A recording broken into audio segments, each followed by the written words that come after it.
Good morning. My name is Sue Fritzke. I am the acting superintendent of Port Chicago Naval Magazine National Memorial. We are here today to honor the lives, the sacrifices, and the memories of all those who worked and died here at Port Chicago.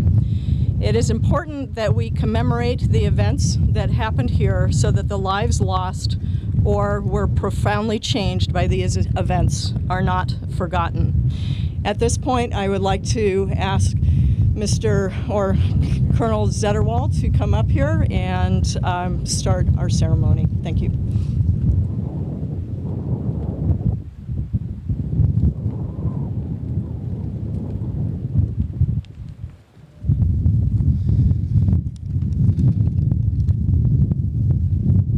Congressman DeSagne, Mayor Grayson, Acting Superintendent Fritzke, Colonel Hart, Miss Lane, distinguished guests, families, friends of the Port Chicago National Memorial, and ladies and gentlemen, thank you for attending today's ceremony.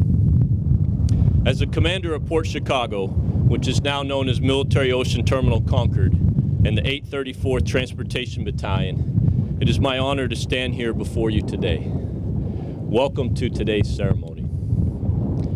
The reason we are gathered here today is to render honors to the 320 men, mostly African American ammunition handlers, who died at Port Chicago 71 years ago. During World War II, African American Navy personnel units were assigned to the dangerous work of loading ammunition ships at Port Chicago. Reflecting the racial segregation of the day, the officers of these units were white. The officers and sailors of Port Chicago received some training in cargo handling, but not in handling or loading ammunition. Their experience came from each other and through on-the-job training. As the war progressed, the ammunition requirements were so great that it demanded ammunition handlers work 24 hours a day. Due to the overall demand in the Pacific, standards continued to be violated, and the Port Chicago leadership chose output over safety. The port commander even established a rewards program based on maximizing the loading and throughput during each scheduled shift.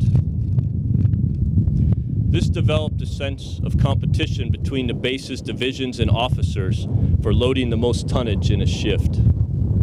The base commander encouraged competition and posted the various division tonnage figures on blackboards. This led to monetary incentives to the white officers and liberty passes for the African American sailors. It clearly helped to speed up ship loading, but led the junior white officers to choose throughput over safety. It is extremely unfortunate that it took the loss of 320 men and an additional 390 wounded Americans to help set the stage for the modern civil rights movement and learn the importance of safety and proper formalized training when handling ammunition. The Port Chicago disaster eventually led to the implementation of far safer procedures for loading ammunition. In addition, greater emphasis was put on proper training in explosives handling, and munitions themselves were altered for greater safety. Today, the Army is responsible for the nation's two strategic ammunition seaports. One is located on the East Coast in Southport, North Carolina. The other one is located in Concord, California. Military Ocean Terminal Concord is our nation's gateway to the Pacific. Our mission of supporting our nation's military forces and allies in the Pacific is as vital today as it was in 1944. This terminal is an integral part of the Department of Defense's power projection strategy to protect our nation's interests in peace, war, or in any contingency. You can look forward to the future knowing that Military Ocean Terminal Concord continues to accomplish a vital Department of Defense mission and stands ready as a cadre of dedicated soldiers, sailors, Department of the Army, civilians, and commercial stevedores. Thank you.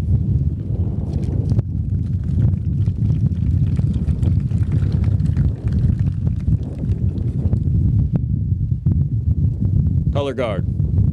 Post the colors. Ladies and gentlemen, if we could ask that you please stand and render proper courtesy to our national colors.